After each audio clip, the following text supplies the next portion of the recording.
இந்த தாத்தாதி எம்பெருமான் என்று சொல்லக்கூடியவர் யார் கண்ணே?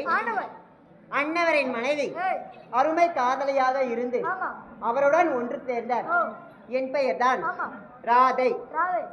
ராதை என்று சொல்லிவிட்டேன். இந்நாளின் பரிபந்தம் நான் எதற்காக வந்துள்ளேன்?